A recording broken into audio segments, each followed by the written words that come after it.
So we know that a couple of weeks ago on social media, Trump alluded to South Africa and say that America is going to cut all funding because they are Yeah.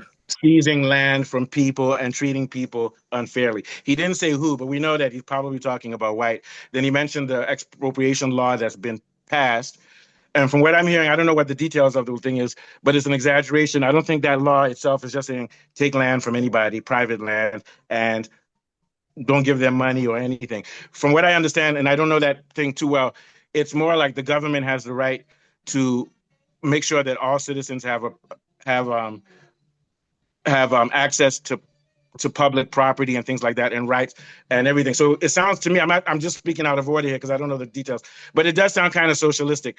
All of the land should be functioning in a way that helps South Africa based on its history. But it doesn't just say we come to your house and we take your house and you're homeless and there's nothing. So give us your thoughts of Lorato, since you're an expert on it. Yeah, since you're South African and you know more than I do. Yeah. You know, I'm not an expert per se.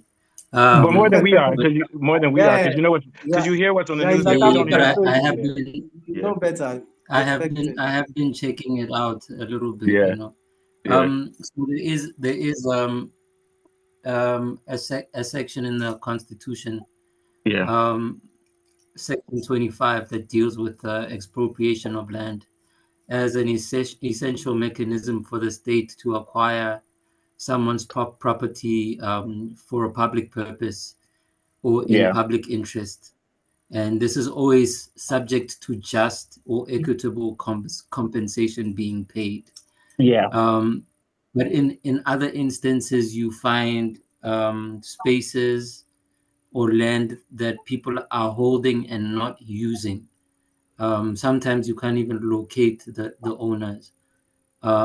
So the state has said that some of that land it's going to sort of appropriate without compensation. Yeah. Yeah. Um, but of course, all these things are going to be done through legislative measures, meaning that there are laws involved in how the law will be expropriated and then Yeah. ushered into the government's hands so that the government can then um, sort of get an idea of what it is that they can use that land for. Mm-hmm. Yeah, but of course, a lot of this land is land that was sort of stocked and held by white people and settlers during the apartheid era and before. Yeah. And some of it was even some of the land was even seized from Africans without well through very violent means and all those things.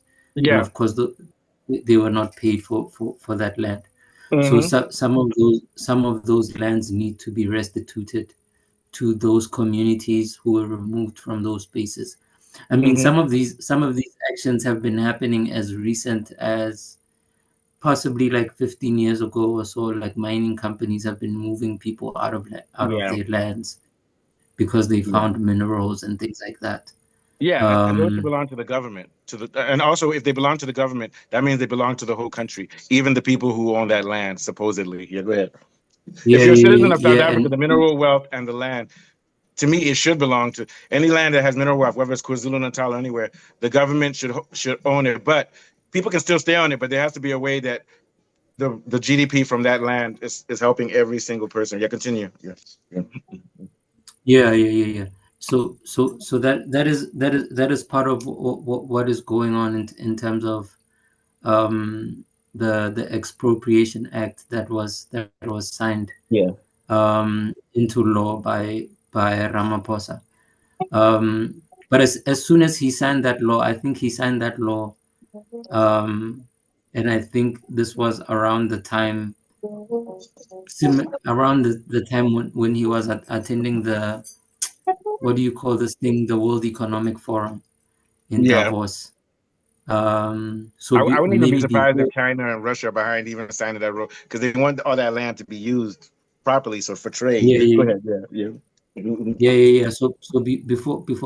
But even before China and Russia got involved in this has been something that has been discussed even before Yeah. Although it's the interesting that now Democrat. Ramaphosa signs that this is something that should have been addressed a long time ago. Yeah. But I think you see the thing is it has been sort of like a sticky issue to address since before 1994. So when they were having the negotiations, I think in 93 and 92, the Codesa negotiations, where they put in place things like something called the Sunset Clause, which sort of stated that they would give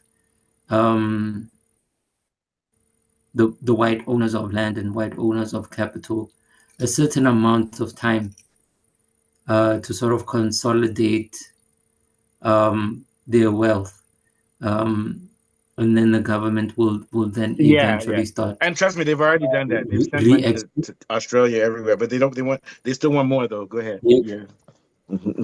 yeah, to start then expropriating the wealth so that They're even it better because becomes. if this had been China or Mali, they would have cut off their heads because they gave Yeah, them I mean time.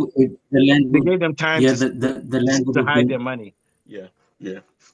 Yeah, the land would have been seized and all those things. But they actually gave them time um to they were being generous. They gave them time to figure out what their assets are and to develop alternative things for themselves. They gave them, which to me that's fair. I'm not saying it's wrong. Go ahead. Yeah. yeah, Yeah. well, Yeah. fair or not, I don't know. I think fair is a. The reason I say fair because here's my Yeah. argument. Here's my argument. It's just like now in America. We all know settler human nature is for settler violence, whether you're black or white. And then you wake up one day and you have a country and you don't even remember the origins of the violence. So, for example, now if a Native American comes to America and says, "Give us this land back," it's not going to happen. So, what you all nations are illegal. That's what I'm trying to say. Even the Native American nations were illegal. They were based on conquest. So, what you have to do is to find compromise because you'll never because even if they take it back, then people will be like, okay, the what is it the San people will be like, oh, this was our land before too. Now you guys, the black people, have to give it back to us too. So for practical reasons, to me, if you give somebody a concession, you have to give these people concessions because you still call them South African citizens. Now, it's different if you say you're no longer citizens. Like, let's say, oh, white people, you're no longer citizens. But so long as you're saying they're citizens, you still have to give them some sort of compromise and concession. What do you think? Yeah. Yeah. And I think that's exactly what the ANC government did Yeah, and that's why I'm saying it's fair. That's during why those I'm saying what they did negotiations. is fair. Because you were saying Yeah, that. yeah, That's why I'm yeah. saying it's fair. Yeah, and yeah, and of course, what it is that they were trying to do was sort of smooth the process out and not sort of flip the country into like a violent uproar, Yeah, yeah, where land would have been grabbed. But this is also partly where people like Chris Hani disagreed with some of these negotiations okay. because he felt like they gave in too much, and Yeah, they probably of did. Yeah, course, yeah. yeah, and of course, under mysterious Oh, he circumstances, he killed. was What year was he assassinated. killed anyway? It was 93. 93. Okay. Yeah, Yeah, it was that tells you how much time has gone 1993. by because it feels like 1970. That's almost 30 years ago. Jeez, man. Crazy, man. Okay, yeah. So that's the Yeah. background. So So yeah, let's it move was on. 30. So let's move Yeah. on to So the. so Go ahead. I'll so just give yes. you a minute or two, then we'll move on. Yeah, yeah. Anyway, so yeah, so the act in and of itself is a constitutional act, Mm-hmm. and it's reflecting sort of like the imbalance between ownership in terms of the majority of land being owned by white people, and it needs to be redressed so that black people have an equitable share. Yeah, Um, and I think also this idea of equity might have been sort of like a stick up Donald Trump's ass, because every time he sees the yeah. name equity, he loses his mind. Yeah, see, this Um, guy. but I'm going to but say this. it's I'm going to say that. Let me tell you something. Donald Trump does not hate equity. He's only choosing his enemies based on who his funders are. Nah, He has a bigger yeah, reason. but I Yeah. think And so I here's the don't thing. know. This goes back to my argument. You guys always have these words for Trump. He hates equity and this. Let's keep it real. Let's get down to the real No, problem but here. I'm Let's get just down to the saying real it based problem on here. his So here's the actions. real problem because that's rhetoric. Trump is the head of the U.S. government, and for whatever reasons, to please his funders and everybody, he's going out against South Africa. Part of it has to do with them going against Israel. It also has to do with them belonging to BRICS, and South Africa is a strategic enemy of America. So he's using the excuse of equity, but he doesn't care about equity or he doesn't care about it. He's just using it as a No, political maneuver. I don't know. I think based on the actions that he's taken, Actions. and I Here's my thing. let me Sorry, say, let me I'm going say, to cut you out on this one. Actions. These are actions that everybody's doing. They've been doing it for centuries. Biden did it. Reagan did it. Thatcher did it. There's nothing special about Trump. This is a strategical move by Trump to please his donors and all those people. He doesn't care. He doesn't have any malice towards South Africa, and he doesn't have any goodwill towards them. Trump is a political animal. That's my argument. Yeah. And what he's doing is I wrong. But we have to get to the root of this. This is not about him caring about justice or equity or even hating black people. This is about him choosing who his enemies will be because APAC has told him who to choose. That's what I'm saying. Yeah. Yeah, but whoever his influencers are clearly people who are fueled by racism and things like eugenics and all those kinds of Okay, ideas but I'll and go deeper. concepts. It's not even about racism and eugenics. It's about taking African land. It's about imperialism, I, and I, they use racism as an excuse.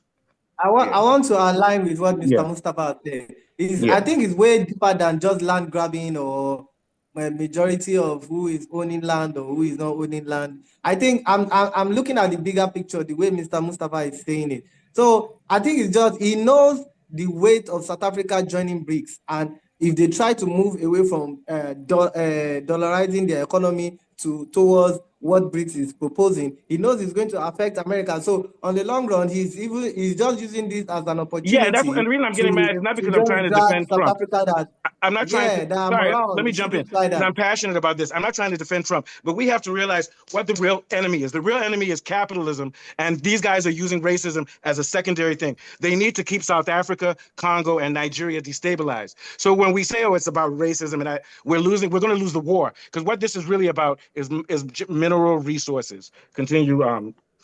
On the long Yeah, run, but why we are having all the discussion and having this doubt is because we don't have trust in our leaders to do the right thing. Assuming we have a Ramaphosa is a very strong leader now that we know that he can stand his ground and say, okay, this is what is good for my people. This is what Africans want. Like we would. When Trump knows that this president has the support of his home his citizens, he too he wouldn't Yeah, and can I deadly add another make some point? Let me moves. add another point, which they're not talking about on the news. When Trump threatened to cut funding for South Africa, the Minister of Finance or one of the Minister of Mining said we don't care because we have our minerals. That's what South Africa and the rest of the world should be focused on what that guy said. I saw his Exactly. speech. That's He my said point that too. we Like don't we have care. our He resources, said, we yeah, don't he need said that it. we Like don't what's care. your Yeah. bargaining power here? Yeah. You So this is understand? not about Trump. This is about South Africa protecting its mineral resources. And I'm not yeah, defending Trump because yeah, Exactly. he's but wrong. yeah, I don't think Yeah, what also Trump is doing right now is wrong. yeah, I think racism and capitalism are good bedfellows, and we've always seen that as a trend. Um, racism has been used to prop up capitalism. It's been built on the backs of black people, on black slaves, and all those things. And this is where all these theories came from that enabled the capitalist system to Okay. enslave black labor So in here, order to so here's what I'm gonna create say. this Everybody knows. American empire. So here's the And we thing. know that Everybody to be a knows. fact. If you So take I'm Trump, not yeah, go ahead. I'm not trying to single out Trump as like a special kind of evil or anything like that, but he's just a special kind of rhetoric in terms of how he speaks it out How in is the it any open. different And from Reagan and Thatcher and these I guys? appreciate that he Yeah, speaks it out in the yeah. open as opposed to And Obama, here's the who was thing. nice, And here's the thing. who was My thing is nice that if we're about Pan-Africanists, let's focus on what the real issue is. It's once again, it's yeah, not race, because even though we know, because we may know that. Let me give you an example. We don't see Trump and them saying, "Oh, we need to destroy Rwanda," even though they don't like black people, because Kagame's in their pocket. So the reason they're going after South Africa is because not because they're black, it's because they're not in their pocket. He's doing the same thing with China. He's threatened to go to war with China. Exactly, that's what I'm saying. Yeah. Like he's just trying to. He's a very good negotiator. He knows. Yeah. He knows. And, He just wants to. He and just here's the want to thing. make sure everybody's in line. Before there's any doubt in it, So I think it's just his before own there's any style doubt, of. I agree with what Malema says, in which there shouldn't be borders in Africa, and which South Africa should control all of its resources, and which they should tell Trump and everybody else, fuck off. That's the stance that I agree with. No problem. I'm not against So Ramaphosa. which African president can tell Donald Trump to fuck off? That's what we're No, saying. you can do None it. of them You can can do go on that. None TV and of them say, can say that. no, what's his name has said it. Malema has said it. And Trump is not going to do anything to him. U.S. is not going to attack South Africa. They're not going to send troops against South Africa. All they can do is put sanctions on South Africa. And I'm going to continue saying this. I pray for the day when America puts sanctions on all African nations. Because you know why? Because we don't need them. Like the South African minister said, why do we need their help when we have minerals? So the next question is, what is Africa going to do? If South Africa is not controlling its minerals, it's not the West's and you fault. remember, It's not about what is Africa going to do. What is our leader going to do? You remember this is We are ready. Yeah. What happened? Go. Yeah, and this is what you remember. This is what I said the other day when I was going towards this idea of establishing an African agenda. You can't have Kagame and Ruto who are going to then keep. Yeah, I agree. Bringing out these minerals and taking them to the guys that Apple can keep profiting from these minerals. And this is where the problem is, because you have weak links within the African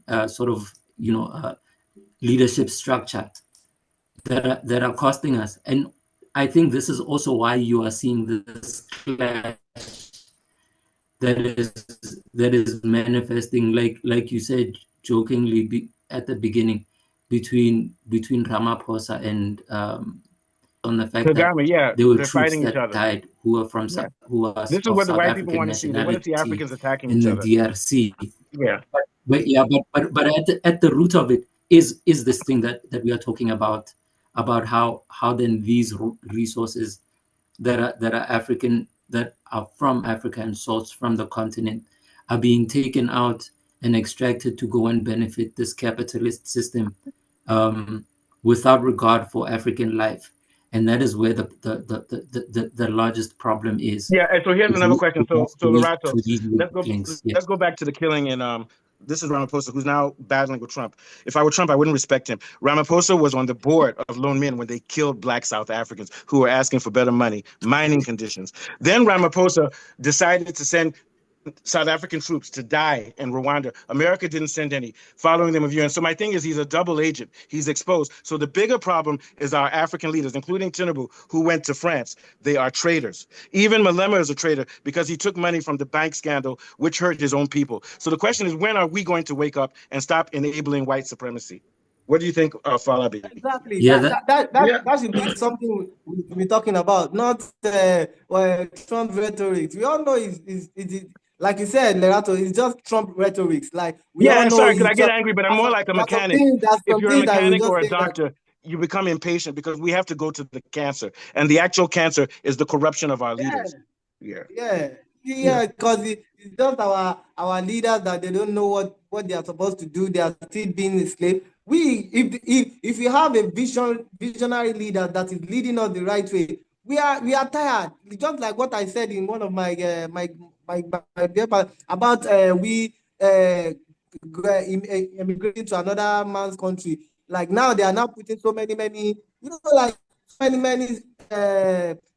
let's go back to what you were saying, Lorato. Even the expropriation bill that South Africa has they allowed the whites to even continue taking more wealth. And so my thing is, I keep going back to this socialism.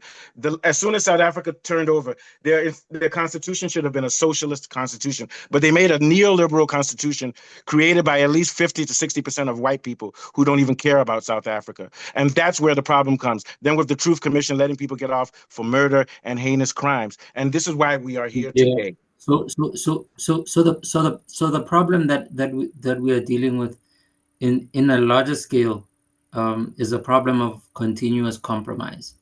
Yeah. On the basis of like this idea of leadership, they keep compromising what should be like clear and sort of like clear-cut goals in terms of what it is we're trying to achieve as an African continent.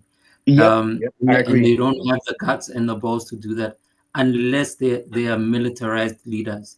Like Mali and places, like we are seeing in the Sahel region. Those have been the only people that have shown. Well, also including, we always bring up the issue of Botswana. Botswana too. Who were able to renegotiate, for example, mining terms with regards to diamonds, that mining companies cannot take more than 50% of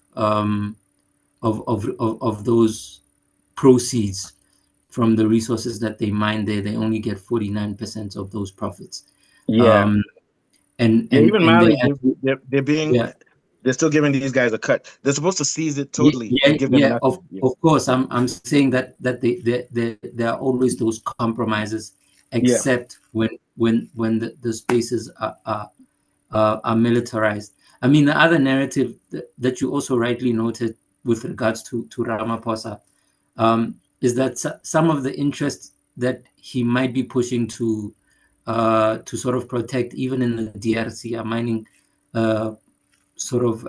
interests of some of his close business associates and things like that, like Glencore and things like that. Those are people who are running some of the big. So that's another area of compromise where these minerals are leaking towards the Western capitalist system and not benefiting us. So of course the greater conversation and the greater agenda should be how we then sort of start closing these leaks. It's a so big that question. All these resources. We have to go on. These resources are processed locally. They serve the local economies and all those other different things. Thank you. So what are your thoughts, Afolabi? Afolabi is like just chilling, taking notes, man. Not your fault, Afolabi. We didn't give you a chance. Okay, so basically the way I see it, South Africa has allowed between 8 and 10% of the white people to control their agricultural resources and farms. Now that they're redistributing the land, they're not even having due regard for property rights. And what I feel is that if the Black people in South Africa are not given as much control, if the lands are just given to the politically Is Kule trying to get in? Is Kule trying to get in? Yeah, let me check. You got to keep up with that. Okay. So now we're adding Kule to the debate. That's just going to make it more volatile. So what I'm saying basically is that if the Black people are not given as much control, the white people will be seen as the solution to this problem. And if they hand it over to the Black people, they may not have the wherewithal to solve this problem, because most of the agricultural development. But I'm going to disagree with you on that one. There's a science. We have the agricultural science. People can learn. Kids can learn. And South Africans know how to do agriculture, because a lot of these white farms is the Black people doing it. And to me, I don't think that's a valid point, but maybe I'm wrong. But they're allowing the people who are politically connected to handle some of these agricultural resources, which is wrong. Well, if those guys that are politically connected, they need to make sure that they have the right personnel on their farms and technology and stuff. But that's a good point. Let's go to Kunle. What are your thoughts, Kunle, on Trump standoff? Trump standoff against South Africa, threatening to put sanctions on them because they are supposedly treating white people bad and want to expropriate their land. unfairly, blah, blah, blah. Yes. Like I said before on the previous show, Nelson Mandela once said that until Palestine is free, we are not really free. Yeah. And the struggle that the ANC, because it goes beyond justice, he was also making aspersions at the ANC. He was targeting the ANC in particular. I'm not saying that they're the perfect party and they're all clad in perfection. I mean, everybody has their demons, but he's going after them for a particular reason. He's going after them because they were the cause that fought against the apartheid regime that overthrew. Okay, so you take more of Lorato's side that you think it's about race. It's not about economics. It's about race. I think it's more about race. It's more about white against black, white against brown. And it's also because it's the same ideology and it's the same history repeating itself. And South Africa has also taken America to the ICJ and to the ICC court to sue them. So you think AIPAC is behind Trump's attack on South Africa? Yes, this is a retaliation back. If you look at, there's a lot of propaganda going on, kicking back against all of this. As a black man running around saying he's a black Muslim Zionist Jew who doesn't experience any racism and he supports the genocide in that Palestine. Sounds like Kanye West. Who's that? Some kind of, they're getting all these weird freaks to come and talk absolute nonsense, and they're trying to kick back against it. And also because when you're kicking back against what is going on in Palestine, you have to kick back against what the ANC and the black movement in South Africa did. One of these things, Elon Musk stood on the other side. And this is Elon Musk's backyard. Who is supposedly a South African? Well, he's American now. He's at war with South Africa, and he's Trump's right ear on South Africa, one of the countries that has also joined BRICS. I mean, there's so many reasons for Trump to look at South Africa as the enemy. I mean, BRICS alone is enough for them to vomit with rage. Yeah, well, my argument is that's what it is because of BRICS breaking away. Given that they were supposedly supposed to be a white colony as well, and they've gone rogue. That so-called white colony has gone rogue and it's grown a conscience, and it's not going to allow any nonsense. Which one are you talking about? Problems South Africa has. Oh, okay, yeah. South Africa. Oh, you mean, but South Africa's gone rogue, but it's the black. It's the blacks who went rogue, not the whites. And I'm saying that as a black power is too strong. Yeah, they weren't able to dominate it. Yeah, and, it may be the case. Yeah. So, what are your thoughts, Lorato? Because I know Lorato will agree with what you said. Yeah. So no. The other thing is that like I want to look at the holistic picture and not isolate issues. To see racism as just racism and capitalism as just capitalism. Racism is a distraction, rightly so, as Toni Morrison said, to keep us sort of focused on this thing while they sort of keep disenfranchising us of our economic gains, or what we're supposed to economically gain. And I agree with that completely, but I cannot ignore the fact that they are using it as a tool to sort of drive this narrative through. And then also there is the problem. I mean, even this mining minister, he's not one of the most sort of upstanding ANC members or politicians. But I think what I appreciate about this attack from Donald Trump is that it is in a way sort of covertly conscientizing them to sort of stand up for African land and for African people, something that they seemed to have not been willing to do. And in as much as one can sort of like not be a fan of the messenger, the message is still sort of being filtered through. Regardless. Yeah. Mm-hmm. So how much time do we have left, Falabi? Yes. About 6 minutes. Okay, we don't have time, but this is a continuous thing. So let's go back to the other side. Who's even more to the right than I am? Saeed, what are your thoughts? I'm terrible.